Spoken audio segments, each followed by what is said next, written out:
Hello and welcome to another episode. I am Brian, the Unskilled Commander, and this is the first ever episode of the brand new show, High Octane. Thanks, I know, my sound effects are amazing, but hey, whatever. This is an unskilled channel, right? So the purpose of High Octane is a spin-off of the Unskilled Commander episode called Perfect Draw. Basically, what we want to look at is how absolutely fast can your decks go off and win the game. That means setting them up absolutely perfectly with the best opening 7 cards and next 10 cards in order stacked. What is the best your deck can do in terms of actually winning? Not just being cool or being, oh, it's impressive. When can it literally win the game? And that, of course, is assuming there's no interactions, no counterspells, no board wipes, no instant speed, anything from your opponents, which is never going to happen. This setup, you'll never get these exact cards this perfectly set up, and you'll never have a situation where, your opponents aren't going to have some sort of interactions. But the fun of it is the experimentation and the figuring out exactly what your deck can do.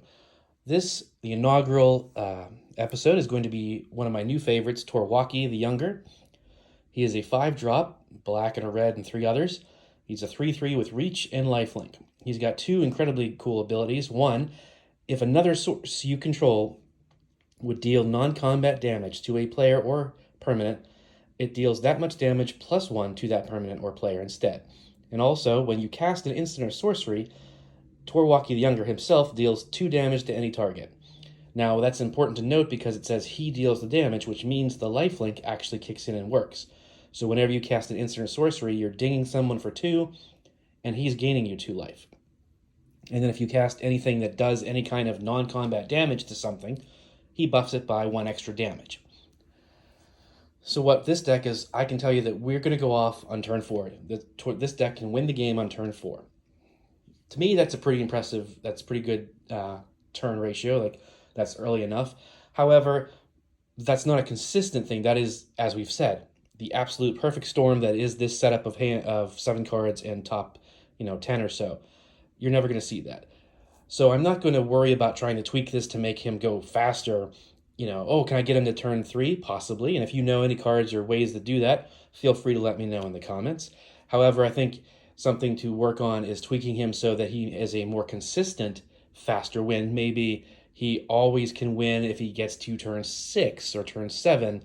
It's a guaranteed win. That's kind of where you want to take something like this and hope that maybe it'll get to the point where it gets a little faster if you just luck into some really good cards. But let's go ahead and jump in and let's show you how Tor Wauki is going to win the day. So this is our opening hand of 7 cards.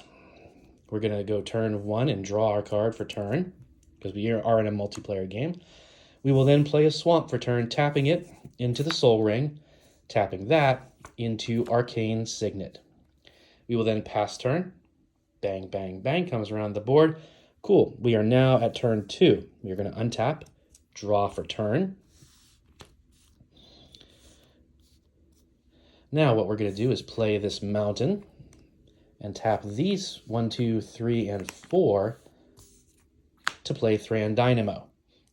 We then tap Thran Dynamo for 3 and the mountain for red, having 1 extra floating to play Gutter Snipe, which is a 3-drop, 2/2, and whenever you cast an instant or sorcery spell, Gutter Snipe deals 2 damage to each opponent. Excuse me. But if I get Tor Wauki on the board, that 2 damage will then be 3 damage because of his ability. That is our turn 2. We can no longer do anything else, so we'll go ahead and pass. Bang, bang, bang. Comes around again to now turn 3.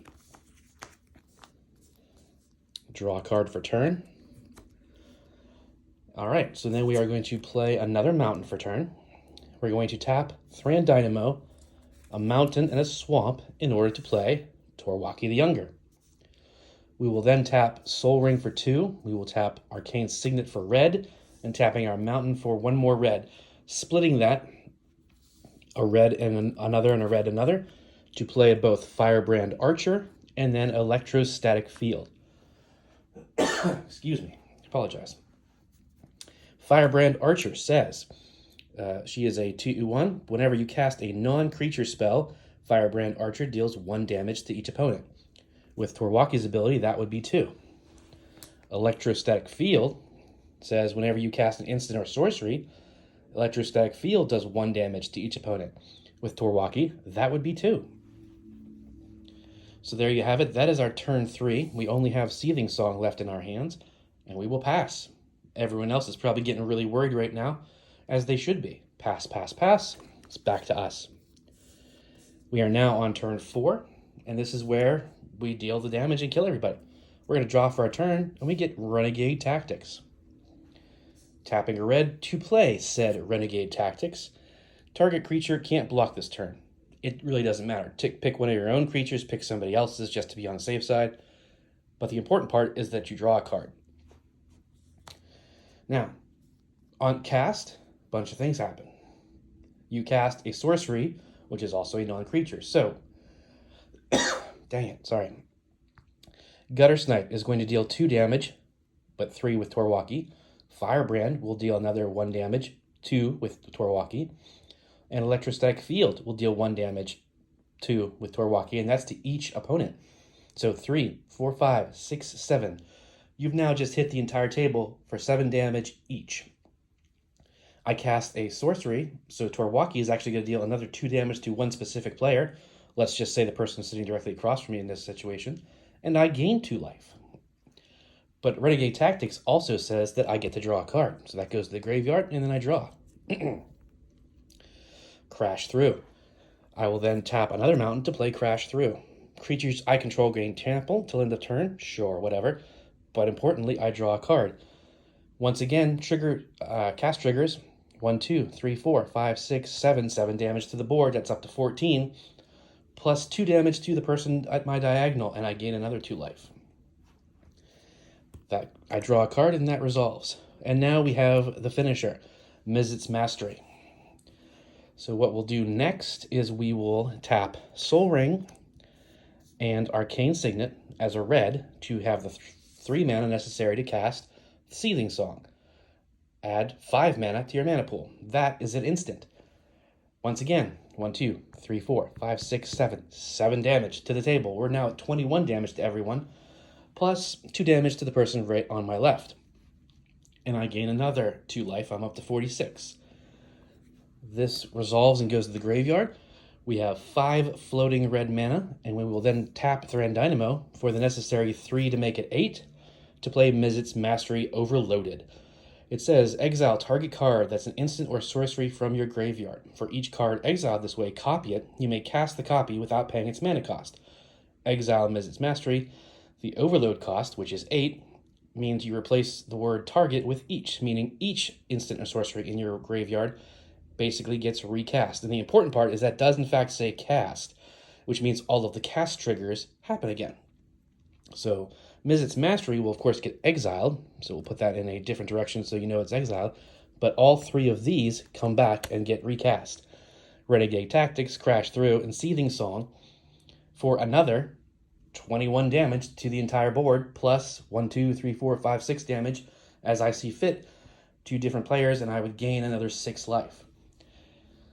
That puts us at 49 damage to the entire table in terms of opponents. Everybody just took 49 damage, most people taking more than that because they had the Tor Wauki hits in there as well. So some people are in the 50s, actually they all should be in the 50s, like 51 minimum. And there you have it. How fun is that? On turn 4, Tor Wauki wipes the board. No problems, everyone's dead. Did nothing in the first 3 turns other than preparing. No combat damage, didn't even bother. We just waited and bided our time. Boom. On turn 4, the bomb drops and everyone is a smoking crater of death and destruction. But I just think that's really fun to see that's the potential. Now, again, as I've said before, you're never going to see it happen this way. And of course, these would then get exiled as well, I believe. Right, because Mizzet's Mastery says you exile the card. So these would end up over there with Mizzet's Mastery, no longer playable. But who cares because you won. But that is the point of High Octane, to showcase just exactly what can your deck do and how fast it can be. How much can you put the pedal to the metal and get that actual full-on win? Not just, oh, my creature's really scary or I have a big board state, but when can you get to the point where you actually can win the game? A lot of my decks are going to be way further along than turn 4. They're going to be up there, and we're going to, I'll have to decide if I want to bother with that. Like, again, it's difficult because this is not, this isn't going to happen very often. Pieces of this will happen. You can get a couple of these out maybe, but then one of them will get blown up. Gutter Snipe's already gotten destroyed quite a few times. Someone will get rid of Tor Wauki because he's the one triggering all this stuff, So this is really just a thought experiment and showcases what the deck can do.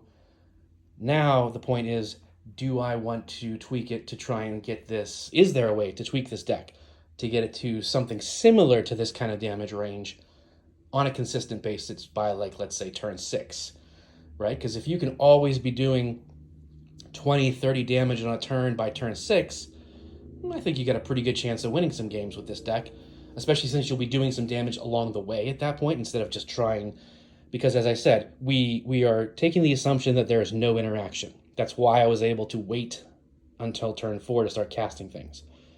In a real game, you get Gutter Snipe and Tor Wauki out, you got to start throwing down some spells just to do some damage. And then hopefully, oh, cool, I got a Firebrand Archer too, that's going to be more, blah, blah, blah. But you can't just like hold back and wait to get a massive board state of creatures that do that kind of damage.